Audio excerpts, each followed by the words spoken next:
आधा घंटा पर आ जाए। नमस्कार, स्वागत है आप सभी का आपके अपने YouTube channel English grammar bye Pintu Dubey class में। As you know that we are reading about adverb and its uses. Earlier I told you that adverb is not a limited topic.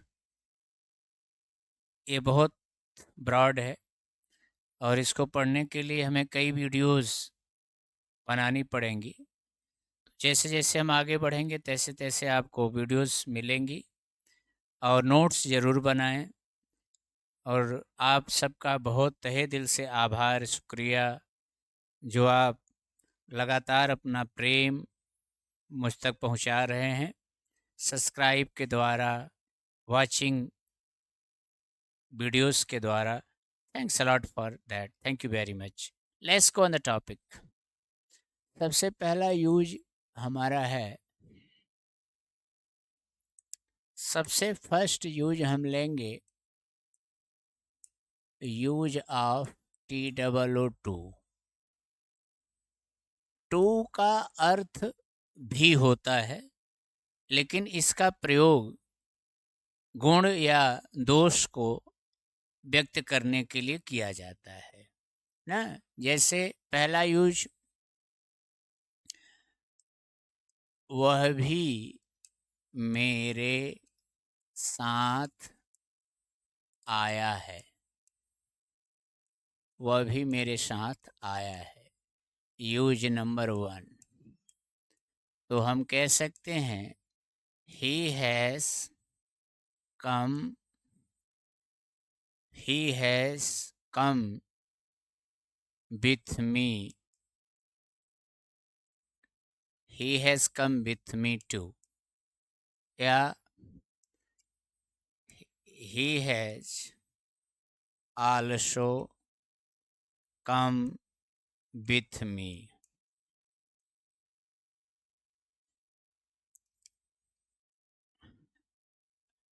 लता भी आ रही है। लता is also coming। अब लता is coming to, Lata is coming to, एक तो ये use हो जाता है। दूसरा आपका जो यूज है टू का, वो कुछ ऐसा है। यूज नंबर 2 क्या है? वह इतना कमज़ोर है कि चल नहीं सकता। वह इतना कमज़ोर है कि चल नहीं सकता। तो हम कहेंगे he is too weak to walk। जो लड़के सिंथेसिस पढ़े होंगे, they might have proper knowledge about that। he is too weak to walk, इसका एक और ट्रांसलेशन हम कर सकते हैं, he is so weak that he cannot walk। he cannot walk। अगला, वह इतना मोटा है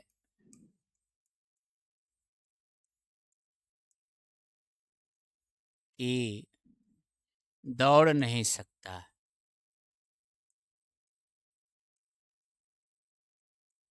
तो क्या कहेंगे आप? he is too fat to run। Too का मतलब ये जान लें, इतना कि जितना नहीं होना चाहिए।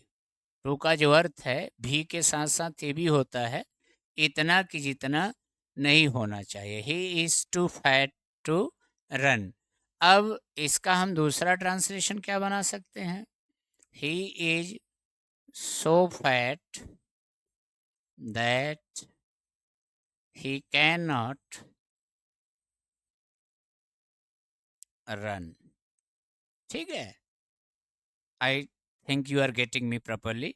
तो ये इस प्रकार का ट्रांसलेशन है। जैसे करेक्शन में आप ये ध्यान दिया करें, जैसे आ जाए he is too beautiful, he is too beautiful, ये गलत है। टू का मतलब होता है कि इतना कि जितना नहीं होना चाहिए। हमें ये कहना होगा इसके स्थान पर he is very beautiful, he is very beautiful. हमें ये चीज समझनी होगी, ठीक। तो टू के यूज में कोई प्रॉब्लम नहीं है। चलिए आगे बढ़ा जाए। देखिए टू के बाद काफ़ी यूज ऐसे हैं जिनको हम लोग सीखेंगे, एक एक करके सीखेंगे और उनका एक एक कॉन्सेप्ट लेंगे। जैसे है here after, here plus after से बना हियर आफ्टर। एक एक कहानी मैं आपको सिखाऊंगा। I will teach you each and everything. Here after का मतलब होता है अब से। जैसे एग्जाम्पल ले लीजिए, वह अब से नहीं आ रहा है। तो he is not coming, he is not coming क्या, hereafter, he is not coming hereafter. तुम अब से क्यों पढ़ रहे हो, तो आपका हो जाएगा why are you reading, why are you reading hereafter, why are you reading hereafter. Okay, ए यूज आपका क्लियर हो गया। सेकंड आपका आता है हेयर प्लस इन। अगर हम डायरेक्ट हम लिख रहे हैं, हेयर इन होता है, हेयर इन। अब आप देखें कि एडवर्ब और प्रीपोजिशन मिलकर के भी एडवर्ब बनाते हैं। ऐसा नहीं है कि एडवर्ब सिर्फ यही है। अभी आपको ये भी सिखाया जाएगा कि एडवर्ब बनते कैसे कैसे हैं, तो उसमें आप ये समझते रहिए। इसे हियर पर कितने एडवर्ब हम बना सकते हैं, देयर पर कितने बना सकते हैं, हाँ, तो टू से कितने एडवर्ब बन सकते हैं। इन सारी चीज़ों को हम लोग सीखेंगे। वनली से क्या क्या किया जा सकता है। We will learn a lot of things in coming session. अब हियर इनका मतलब हो गया इनमें।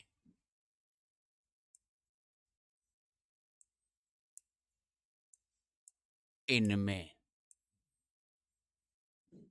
जैसे एग्जाम्पल है,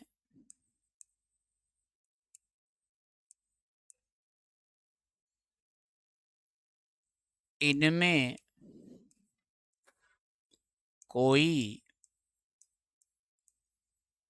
मेरा दोस्त नहीं है।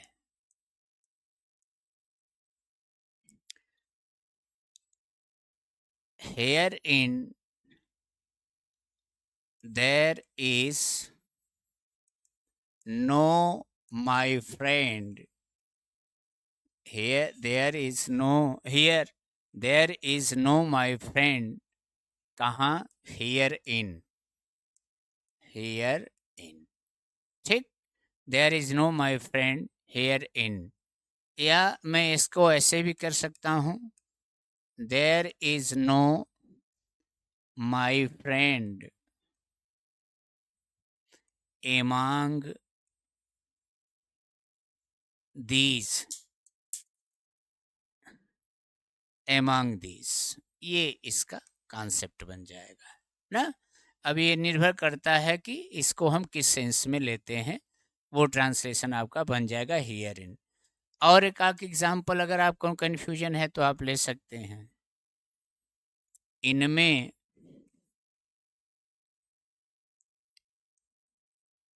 तुम्हारा झोला कौन सा है, तो आप क्या कहेंगे? Which is your bag,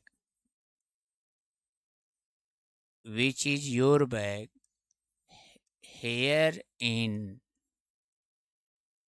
which is your bag here in. Clear? तो ये इस प्रकार से हम लोग इसका यूज कर लेते हैं। ये भी टॉपिक इसका पूरा हुआ। अगला टॉपिक लेते हैं। हेयर आफ्टर हो गया, हेयर इन का हो गया। अब हमारा आ जाएगा हेयर टू, यानी हेयर प्लस टू अगर हम करेंगे तो बनेगा हमारा हेयर टू, यानी यहाँ तक इसका अर्थ होता है, यहाँ तक। जैसे यहाँ तक मैं जानता हूँ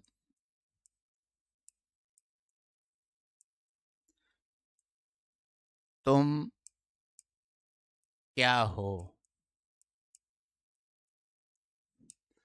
तो herein, hereto, I know who are you, who are you, या हु आर यू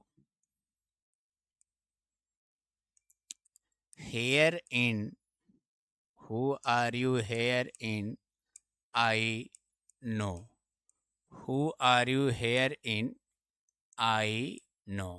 क्लियर? तो हेयर इनका एक एक यूज लेते चलेंगे, वो पर्याप्त हो जाएगा आपके लिए, नहीं तो बहुत लंबा सेशन हो जाएगा।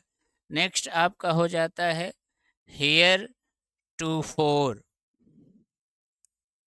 Hair to four. इसका अर्थ होता है यहाँ से आगे, यहाँ से आगे। अर्थ समझते जाएं, ट्रांसलेशन अपने आप बनता चला जाएगा। You will not find any problem making translation. Heretofore, यहाँ से आगे, यहाँ से आगे के विषय में मैं कुछ नहीं जानता, कुछ नहीं जानता हूँ। तो ट्रांसलेशन क्या हो जाएगा? पैसे भी कर सकते हैं। Here to after, heretofore, heretofore I do not know anything,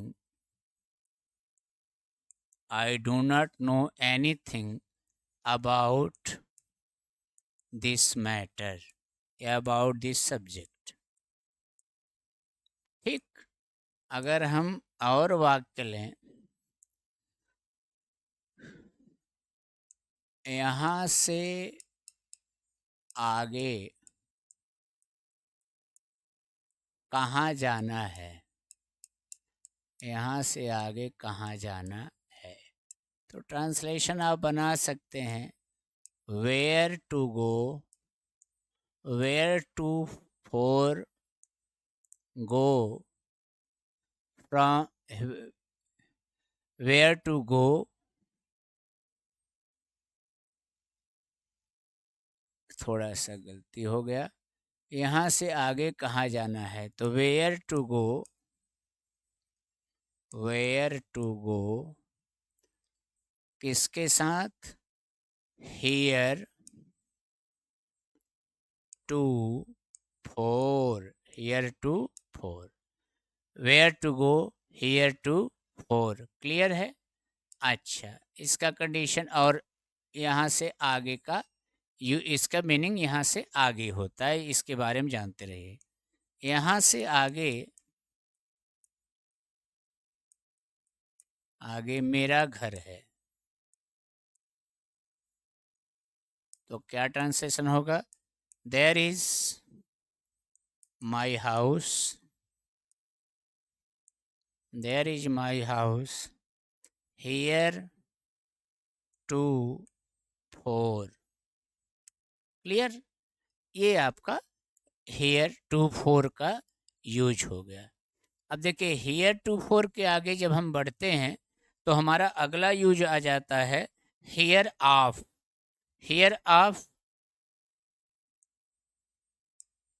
hair plus of कर देंगे तो बन जाता है हेयर ऑफ। अब हेयर ऑफ का मतलब इसका, हेयर ऑफ का मतलब क्या हो जाता है? इसका। मीनिंग नोट करते चलेंगे प्लीज। इसका, जैसे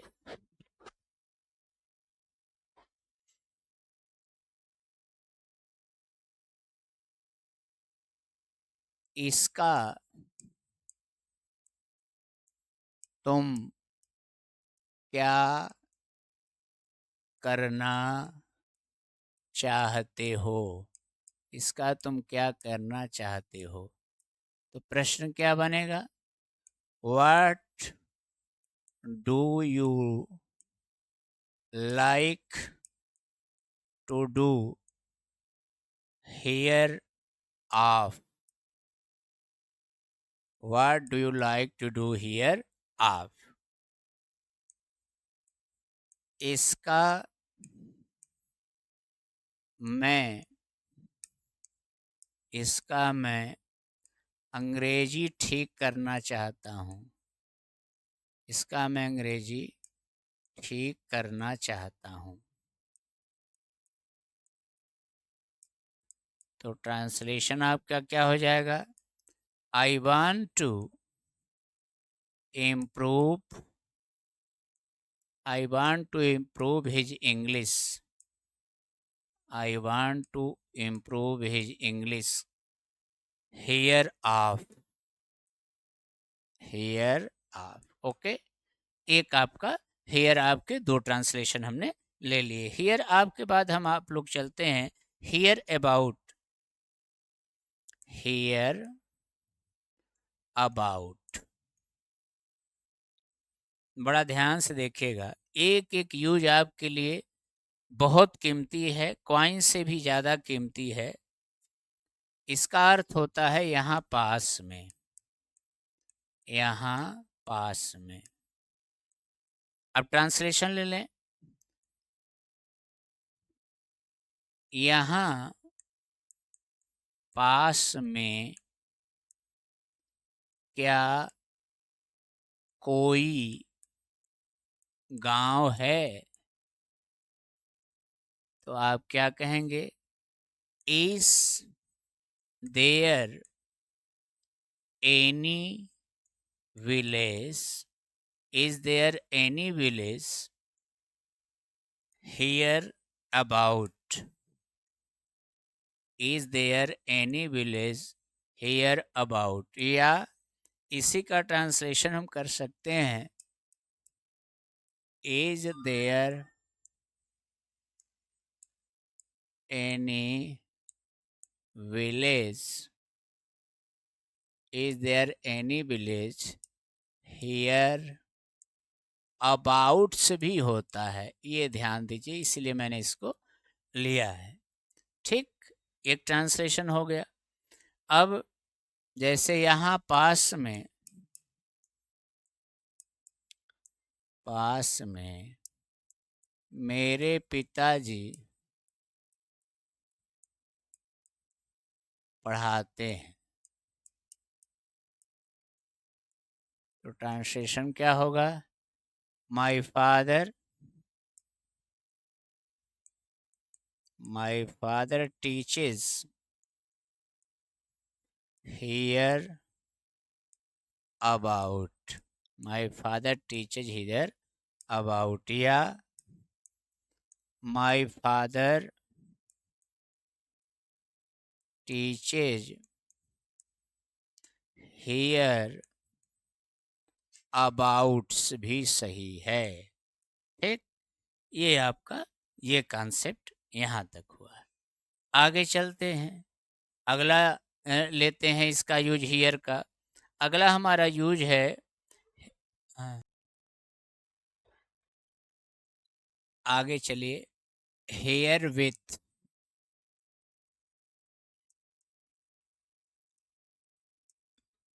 अब सीखिए आप लोग इसी प्रकार से शब्द बनाना।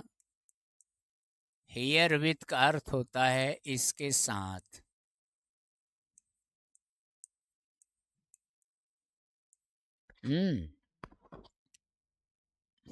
वह विद्यार्थी, वह एक विद्यार्थी है, वह एक विद्यार्थी है, इसके साथ, इसके साथ वह एक खिलाड़ी है।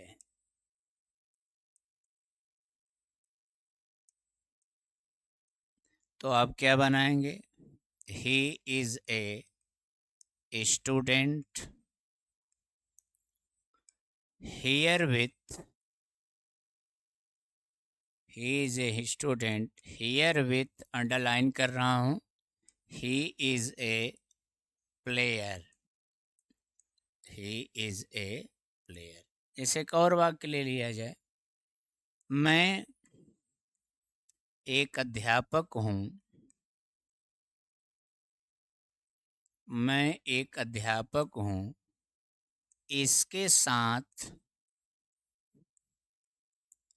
मैं एक विद्यार्थी भी हूँ। तो आप क्या कहेंगे? I am a teacher herewith, I am a teacher herewith, I am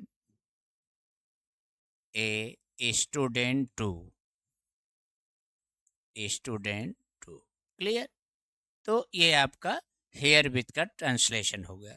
here with के बाद जब हम आगे बढ़ते हैं तो आपका आता है हियर ऑन या हियर अपान। याद रखेगा सब प्रीपोजिशन और हियर से बन के, से हियर ऑन या हियर अपान।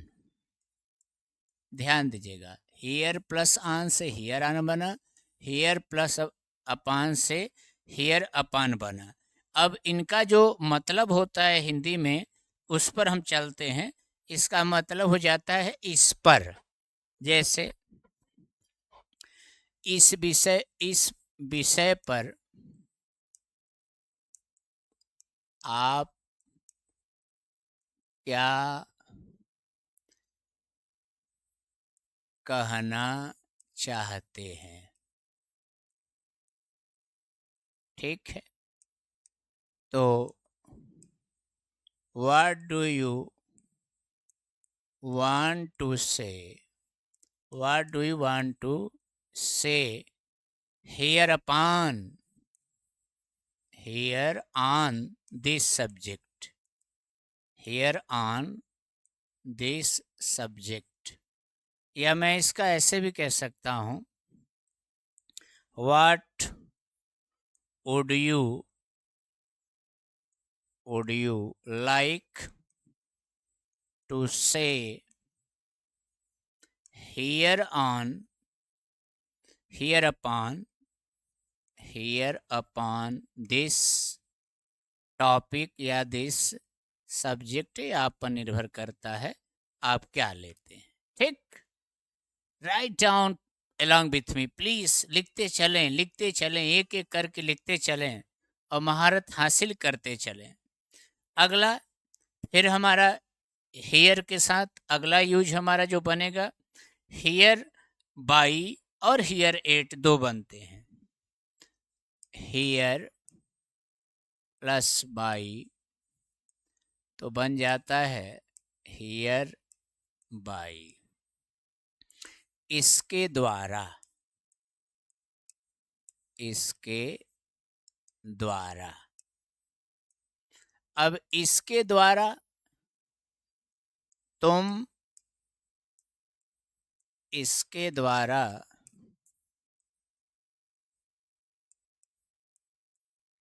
क्या कहना चाहते हो?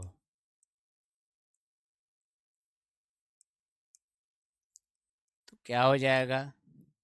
What do you like, what do you like to say hereby?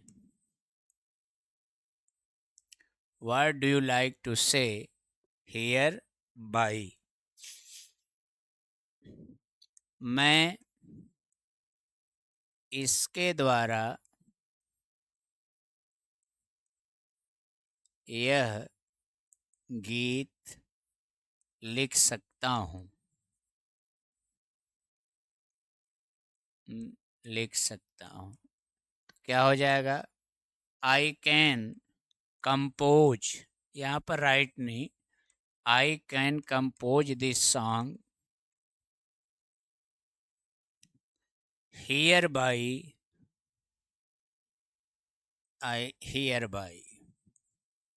ठीक, अब आप हियर बाई का यूज जान गए। हियर का एक आखिरी और यूज है जिसको आप जानते रहें, हियर एट,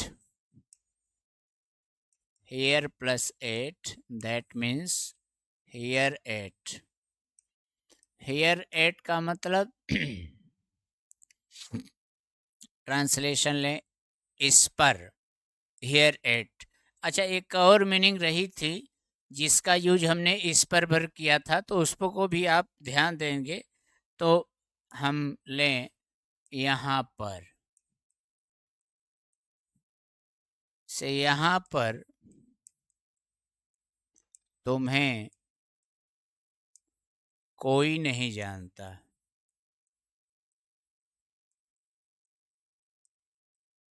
क्या हो जाएगा? Nobody knows you, nobody knows you here at। ठीक, या no one knows you here at। Clear? तो ये प्यारे हियर से रिलेटेड कॉन्सेप्ट था, जो कि हियर से जिनका हम यूज करते हैं, हियर के बारे में जिनके को जोड़ते हैं, एडवर्ब बनाते हैं। अब कुछ और आगे मैं आपको लेके चलता हूँ। देयर है, पहले तो देयर का प्रयोग आप जान लीजिए, उसके बाद हम देयर का कहानी बताएंगे। देखिए, देयर का अर्थ अंग्रेजी में वहाँ होता है ना। जैसे एग्जाम्पल ले लें, मैं वहाँ जाता हूँ, तो ट्रांसलेशन आपका हो जाएगा आई गो देयर। एक तो पहली बात हो गई, आई गो देयर। दूसरी बात है यूज ऑफ देयर में,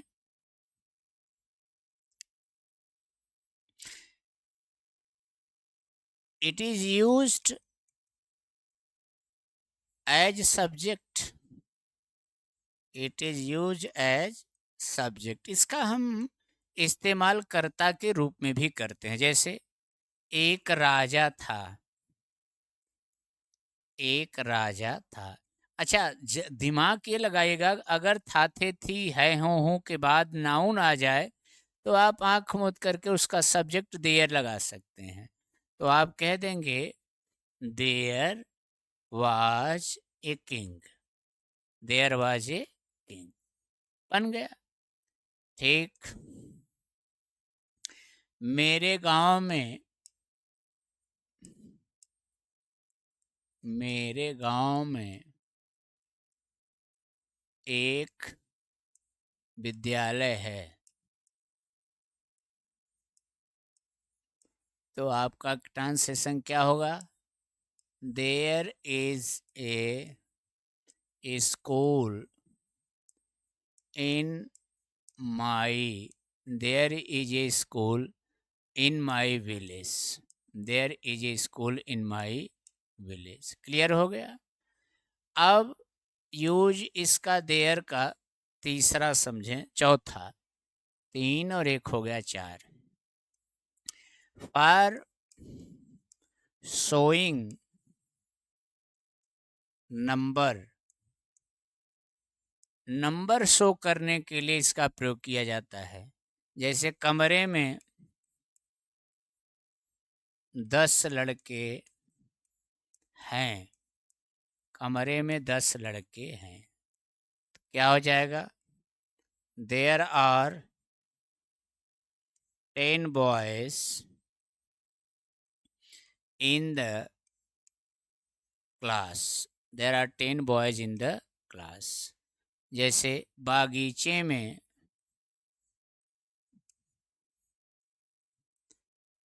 100 पेड़ हैं, तो आप ट्रांसलेशन क्या बनाएंगे? There are 100 trees in the garden।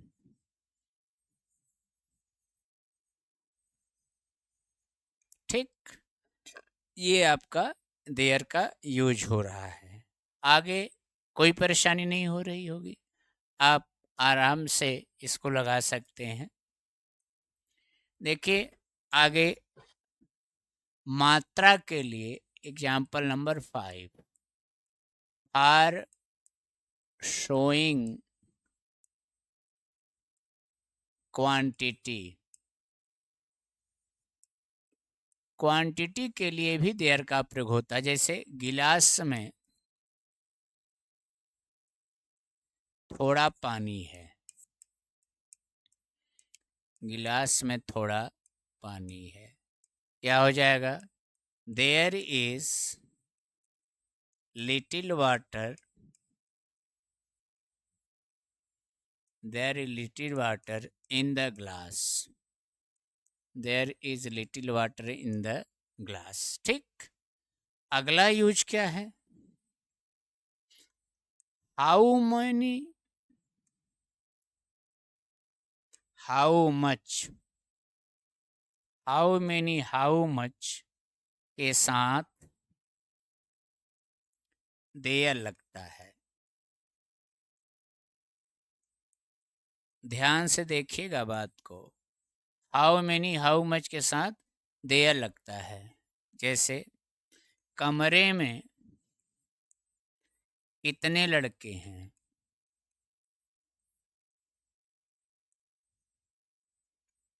तो आपका ट्रांसलेशन हो जाएगा how many boys are there in the room. ठीक, how many boys are there in the room, there का यूज आप नहीं करेंगे तो गलत हो जाएगा। गिलास में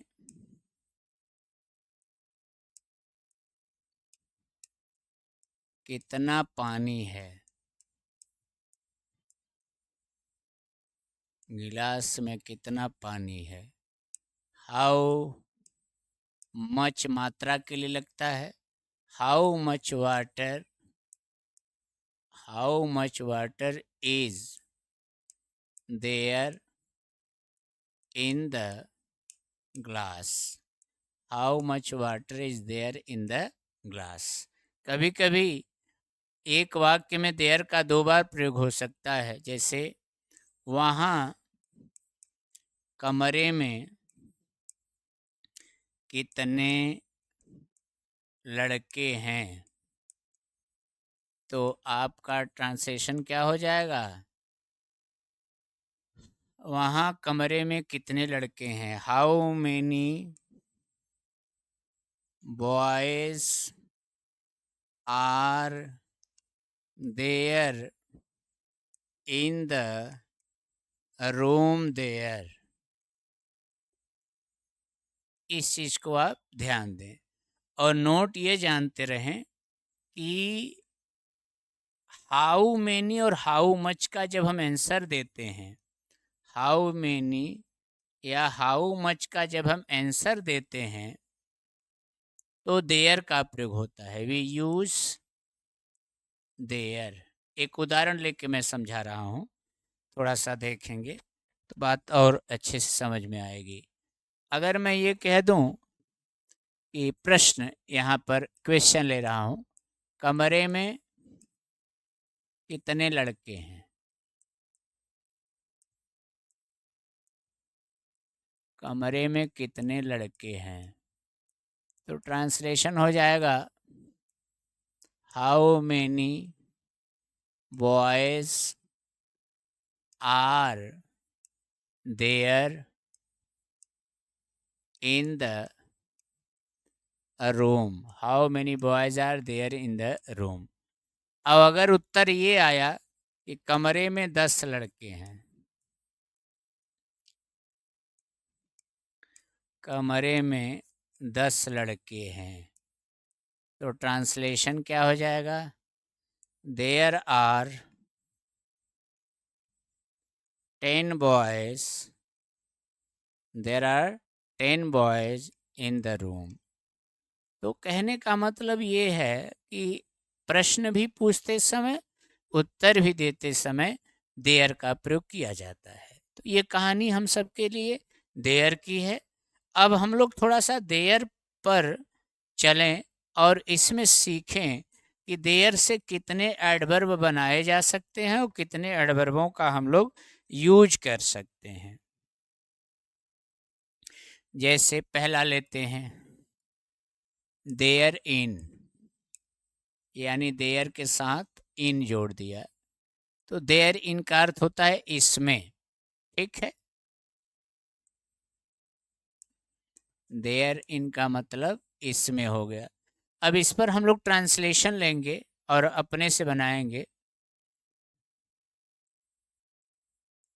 इसमें तुम क्या जोड़ना चाहते हो?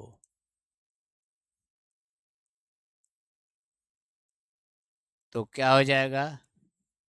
What do you want to add?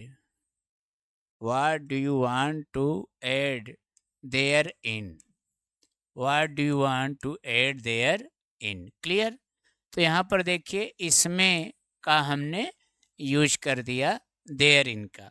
अगला फिर हम देयर लेंगे, उसके साथ कोई प्रीपोजिशन लेंगे, उस चीज़ को आप ध्यान देते रहिए। अगला कॉन्सेप्ट आपका बनेगा देयर।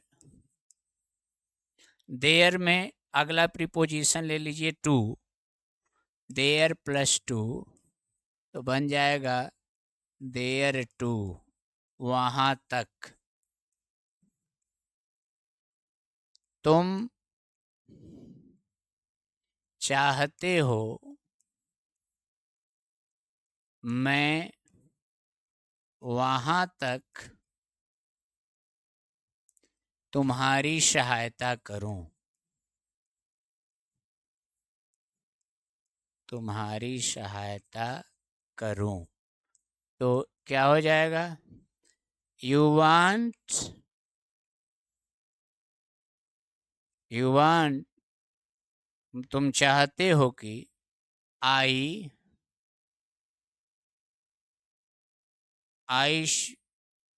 तुम्हारी सहायता करूं। आई से I will help you, I will help you, कहाँ तक?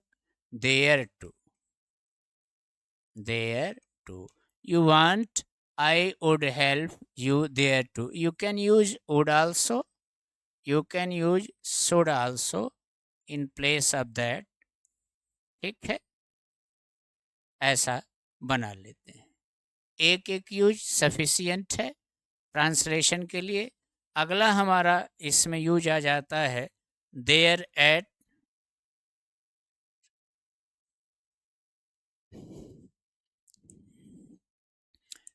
There at. अब देखिए, देयर एट का जो प्रयोग होता है, जब आप देयर के साथ प्रीपोजिशन एट लेते हैं तो कारण का भी भाव इसमें आता है। ध्यान से समझिएगा, ये चीज़ें जब थोड़ा सा लिखेंगे तो ज़्यादा क्लियर होगी। बार बार मैं कह रहा हूँ, please write down each and everything, तब ज़्यादा चीज़ें आपको समझ में आएंगी और अच्छे से आएंगी। अब इसका कई होता है, यहाँ पर उसी कारण से, उसी कारण से इतना होता है, अर्थ दो होते हैं। जैसे मैंने एक ट्रांसलेशन लिया, यहाँ पर तुम गलत हो, तो हो जाएगा you are wrong, you are wrong hereat. हाँ, दूसरी बात, हम अगर कहें राम इसी तुमने राम को पीटा, इसी कारण से, सॉरी उसी कारण से वह पढ़ने लगा, तो क्या हो जाएगा? You beat Ram, you beat Ram thereat he began to read, there at he began to read। Clear? एक एक ट्रांसलेशन लेते जाइए, बनाते जाइए, फेयर करते जाइए, आगे बढ़ते चलिए। ठीक, आइए देयर के बाद अगला हमारा नंबर आता है देयर आफ्टर, देयर आफ्टर यानी इसके बाद। इसके दो अर्थ होते हैं, तब से, और एक होता है इसके बाद। एग्जाम्पल लीजिए, तुम छोटे थे, छोटे थे तब से मैं यहाँ पढ़ता हूँ, तो you were young thereafter, thereafter I read here, thereafter I read here. तुमने मुझे पीटा,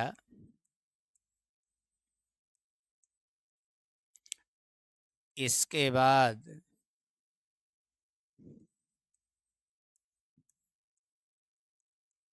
तुम चले गए।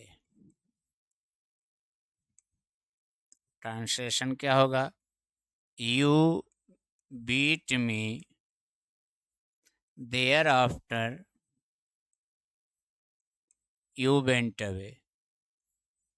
यू वेंट या यू वेंट अवे भी कह देंगे तो गलती नहीं होगा, ये इसका यूज हो गया। देयर आफ्टर के बाद अब हम आगे जब चलते हैं तो therefore, there plus FORE पढ़े होंगे। देयर फोर का मतलब होता है इसलिए। जैसे मैं बीमार था, बीमार था इसलिए विद्यालय नहीं गया।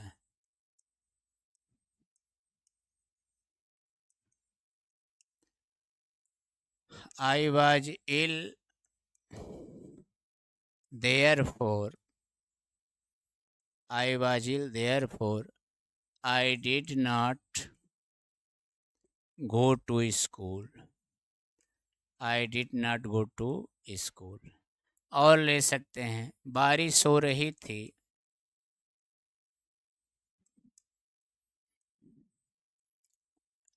इसलिए मैं बाहर नहीं गया। तो ट्रांसलेशन क्या होगा? It was raining, it was raining so I, ये सो भी कह सकते हैं, I did not go out, या इसी को हम कह सकते हैं it was raining therefore I did not go out. Clear? ये सब एक एक यूज, एक एक चीज़ें प्लीज़ मैं आपसे कहूँगा कि जितना हो सके आप इन सब को यूज करते चलिए। ये आपके लिए बहुत ही फ़ायदेमंद चीज़ें हैं। जितना ज़्यादा होगा उतना ज़्यादा, ऐसे हम बहुत सारे यूज बना सकते हैं। आपको एक अगला सेशन में और मैं लूँगा एडवर्ब का, इस प्रकार से और यूजेज इसमें हम लोग सीखेंगे नेक्स्ट टॉपिक में। बहुत बहुत धन्यवाद सहयोग करने के लिए। Thanks a lot for watching this video. Thank you very much. Thank you.